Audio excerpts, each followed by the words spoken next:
os meus 6 anos ao lado do professor Felipe, né? Simplesmente o pentacampeão mundial. Eu estava lá em Portugal, onde eu havia, logo após o título que eu havia conquistado pelo Cianorte, na segunda divisão do futebol paranaense, invicto.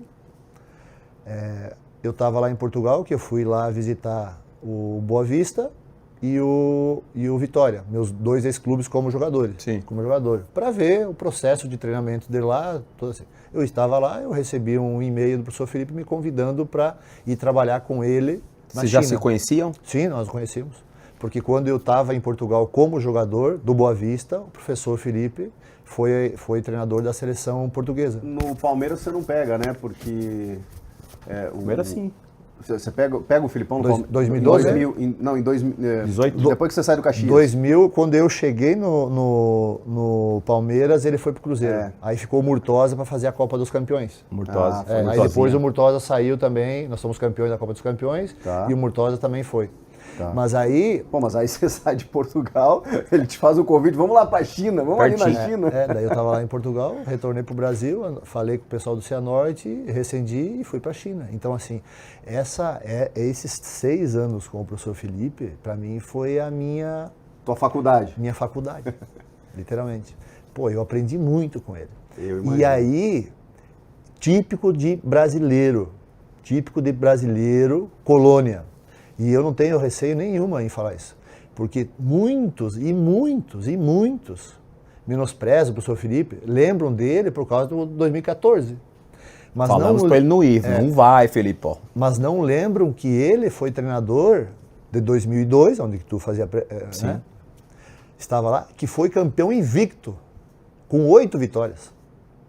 Se ele está em Portugal, se ele está na Argentina, do nosso lado ali, se ele está em qualquer país da Europa, ele tem uma estátua em cada estádio hoje.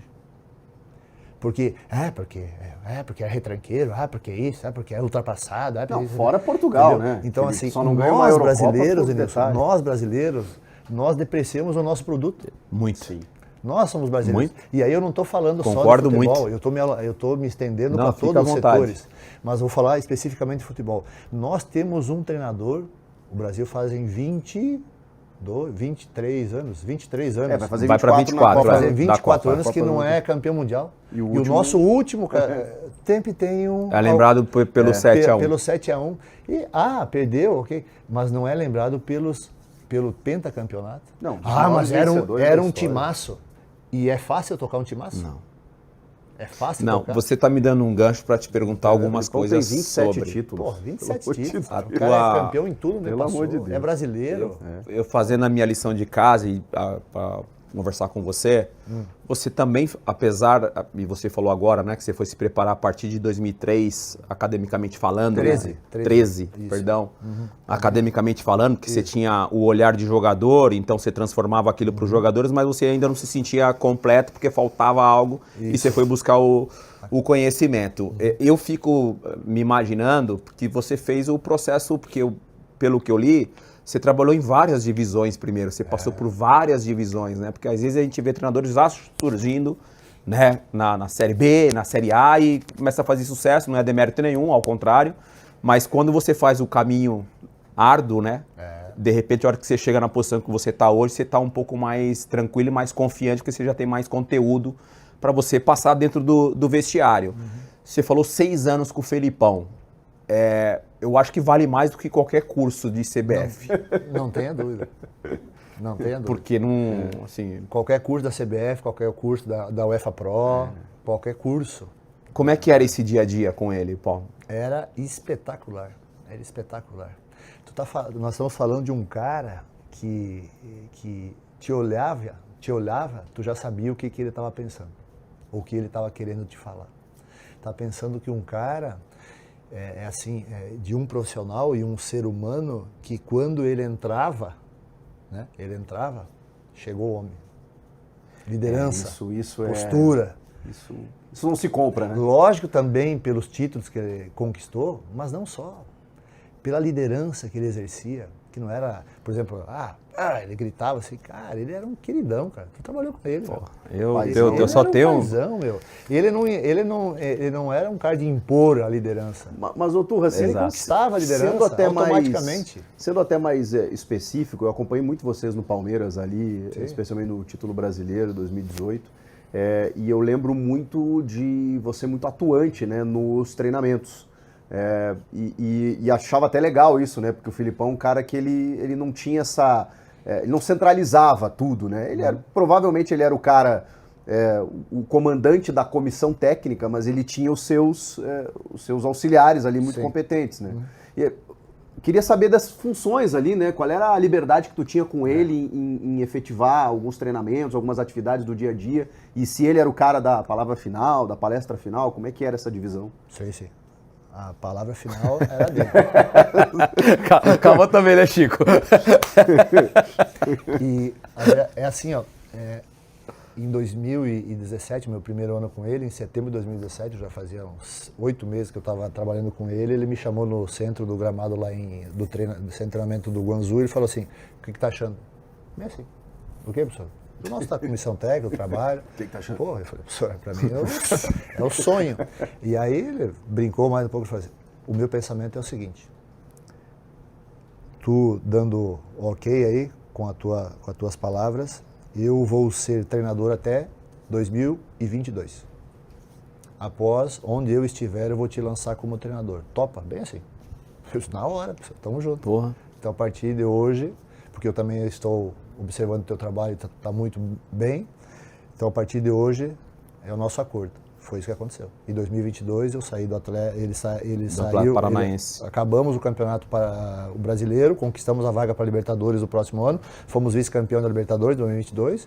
No final, ele falou, a partir do ano que vem, eu vou ser diretor, manager aqui do Atlético e o Paulo é que vai ser o treinador. Em relação a 2018, o Chico, e se tu colocar, eu desafio todos aí, se vocês lembrarem aí que é o ser pioneiro, eu fui ou quem sabe eu fui o primeiro auxiliar que tive uma entrada com o treinador, não só durante os treinamentos, porque eu era o responsável pelo treinamento ao lado do Pracidelli, mas eu é que organizava, eu organizava toda a semana de treino com ele, no papel, eu sentava com ele, professor, essa semana é semana de treino, com um jogo ou com 2 jogos durante a semana. Essa semana, o senhor dá uma olhada, o que o senhor acha? Aí ele olhava, ele levava para casa às vezes, dava uma olhada, no outro dia ele falava, pô, tem que trocar aqui, tem que trocar esse, vamos fazer isso, vamos fazer aquilo. Não, tá ok. Então assim, era assim que funcionava. E eu ficava mais responsável pela parte defensiva, e ele com o Pracidelli ficava mais com a parte ofensiva, setorial, treinamento setorial, sabe? A questão do 10-0 era sempre ele que dava, eu ficava de um lado, o Pracidelli ficava do outro, e aí durante o treinamento ele vinha perguntar pra gente, o que vocês estão achando, tá legal assim, fazia saída de jogo, fazia linha média, linha alta, com a bola, e às vezes ele fazia sem a bola também. Então assim, era essa a nossa dinâmica. Mas em relação ao auxiliar, ele foi o pioneiro aqui no Brasil a dar a liberdade para eu como auxiliar, para um auxiliar, inclusive durante os jogos, de ficar conversando com ele, dialogando com ele ali. A partir desse momento de 2018, a maioria dos auxiliares, hoje inclusive, eles vão até o campo. São mais protagonistas. São mais protagonistas. Tu usava um fone, né? Eu usava um fone em 2019. O que tinha aquele fone lá? Eu fui buscar isso aí porque no Allianz ali para tu ouvir, a torcida canta e fica em cima ali. E eu tinha aquele fone normal, eu tinha muita dificuldade de falar com o Pracidelli que ficava lá em cima. Um dia eu estava assistindo um jogo da NFL, e eu vi o treinador dele com aquele fone grandão. Pá, cara, me deu na ideia. Aí eu cheguei no outro dia lá e fui no pessoal lá da logística do Palmeiras e mostrei o vídeo, a foto que eu tinha feito durante a noite. E ele falou, onde que a gente consegue isso aqui? Ele falou, aí eu expliquei para eles, deixa que nós vamos ver. Cara, e foi impressionante. Porque eu com aquele fone, eu conseguia ouvir, mas nitidamente, o Pracidelli lá de cima Ele falando ficava comigo. com o olhar de cima do campo, Isso, ele né? ficava sempre E com o olhar de cima, auxiliando e aí ele me vocês. passava informações. E eu transmitia as informações do professor, mas com uma nitidez muito boa. Então foi essa a minha ideia. Fui lá na NFL, vi e trouxe para o Palmeiras. E esse campeonato de 2018, né? Até se você puder trazer alguns bastidores, porque não foi fácil escolher ali os caras na reta final, porque o Filipão ele acabou dividindo, né? Uma galera que jogava Libertadores, Copa e do eles vão Brasil. até a semifinal, Copa do Brasil, e o brasileiro. O brasileiro era com um time meio alternativo, mas tinha 2 ou 3 titulares ali que jogavam sempre. Acho que o Dudu, o Felipe Melo, talvez o goleiro. E aí como é que... Porque aí chegou uma hora que vocês tinham que definir, o time B joga aqui, o time A, em tese, né? Eu sei que o treinador não gosta de falar que um é titular ou reserva. Mas enfim, misturava ali e tal, só que chegava na hora do vamos ver, tinha que botar os melhores, né? Isso aí não deve ter sido fácil também. E quem que fez isso? É o homem, né? O O homem. E quem uma que forma tranquila. E quem que hoje faz muito, a maioria dos clubes aí estão fazendo, né? Não, eles são éticos, e é verdade, né? É o grupo, né? É o grupo. Mas estão colocando uma equipe no meio da semana, quem tá na Libertadores, quem tá na Libertadores e alguma mesclinha no final de semana, né? Isso está acontecendo. Ainda mais num clube que tem elenco para isso, né? E não é de hoje isso aí. E o professor Felipe, em 2018, ele teve o conhecimento e a capacidade de idealizar essa ideia. Ele sentou com nós, da comissão técnica, ele debateu, ele conversou, explicou o que vocês acham, não sei o quê. Temos plantel, temos para isso, e fomos. Fizemos 14 jogos do Campeonato Brasileiro com o chamado time alternativo. Mas que era um time alternativo só no papel, né? Porque a nossa defesa desse time alternativo, quem que era? Gustavo Gomes e Luan.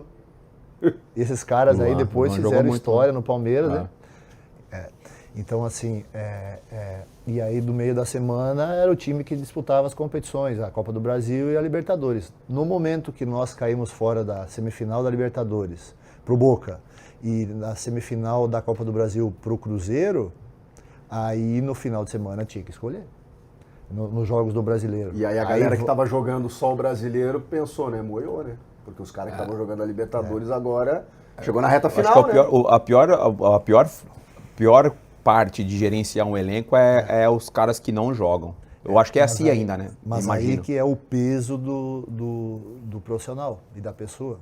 Era o Felipão que estava no comando, né? Então, assim, houve esse acordo.